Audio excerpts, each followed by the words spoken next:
after you do the thumbnails, you're going to be doing a larger piece. So I decided that I like this composition. So this is the composition I'm going to be working on. But there's some things that I need to do to make it look real. So again, the environment. So I'm going to have to look up the environment, which is in Northern Europe. And it's going to be, mostly rocks down here. So I already have the composition. So I can draw the composition because I've already drawn it. So, and then I did the dragon first in the background. Again, I'm still using like simple basic shapes. And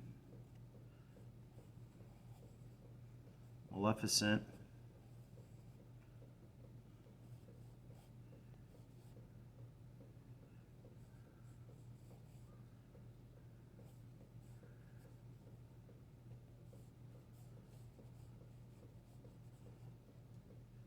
And then there's probably going to be rocks.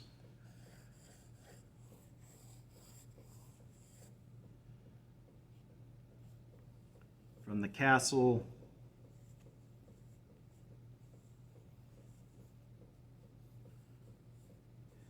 But I'm going to look up some rocks from like a castle wall. So I looked that information up. I can look up a pose. I use Pinterest. I use Paint My Picture. There's all kinds of websites that you can go to that are mainly for photo references. Instagram's another good one. And I follow some artists from Germany, and they do a lot of like the old fantasy style photo shoots, and they always have really good references. So you're really going to have to start searching for places that have references. Pinterest is really good. You can get a lot of information off of there, and then it's got links to the artist on there. So, and I also need to create a dragon. A dragon is kind of tricky. It's an amalgamy of a bunch of different animals together. So I might look up the body of a lion for the body of my dragon, and then the head is kind of like a horse's head, and then I'm going to look up, lizards and other things like that to put scales in the horns and stuff like that. So I found my model references, and I'm going to look at those references for the information that I want. And eventually you get to where you can kind of just work from your imagination, but until then you really need to use references. The other thing that's important about the reference is figuring out where's the light source coming from. So when you're looking up your references, all the light sources need to go together. So if I know my light source is coming from this direction, I've got to find lighting for my figure, the stones, the animals that I'm going to use, and I've got to find pictures where the light source is all coming from this one direction. So I did that. I found all my references. Now I can actually start going in and drawing it. And actually drawing it like a realistic piece.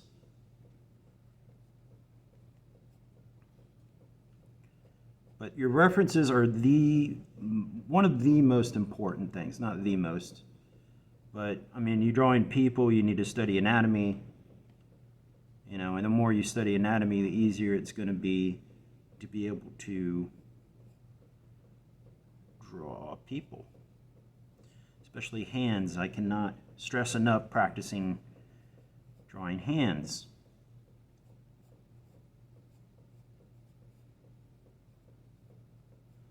So I'm having her kind of stand to the side like this.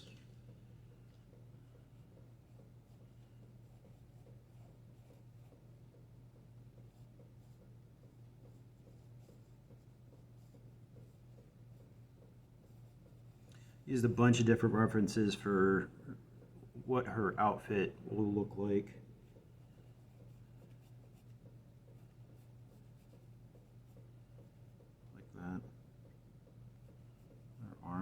down. She's holding her staff. And I just draw very basic for the hands. And then when I get in there to do the detail, I'll do it later. Cameron Lawrence, if you're on campus, please report to the front office. Cameron Lawrence, if you're on campus, please report to the front office to see Ms. Siddick. And then there's like magic. I remember I want to see magic, so her staff is going to have something to do with that. I'm going to show like magic kind of coming off of there. Fire is always good, and then you could change it to like a green type of fire or something like that to kind of convey magic. But that's looking pretty good. Paying attention to the environment. So I'm coming back in. I found some really cool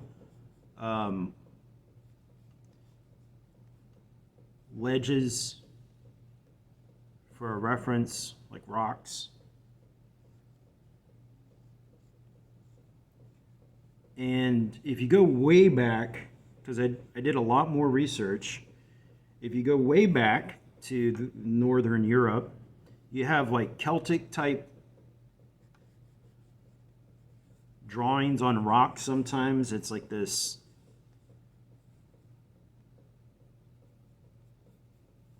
design just randomly on rocks. It just adds a little bit more information so the viewer can understand where this person is. So when you see the movies, they have artists that are dedicated to figuring out that time period, what the people wore, what the people looked like, what hairstyle did they have.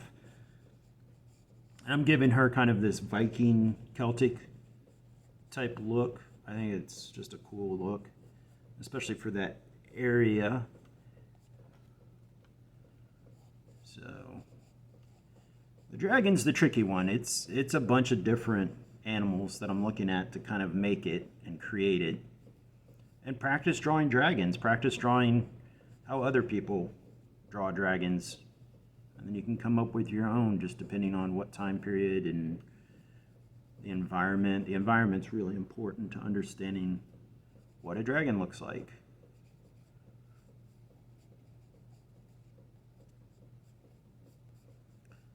And you can see I've got a lot more information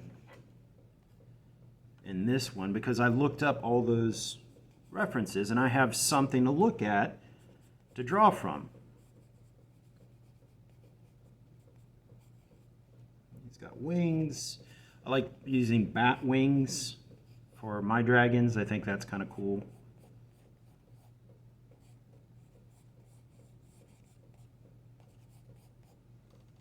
And you come up with something, you know, a lot more detailed. I already figured out here where I'm going to place everything. So all I have to do is just redraw the simple shapes and then find good references to make it look real.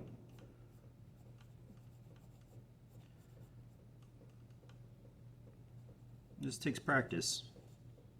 It's like anything else. So that's pretty good. When I'm done, it looks like this when it's completely finished. So it just takes some practice.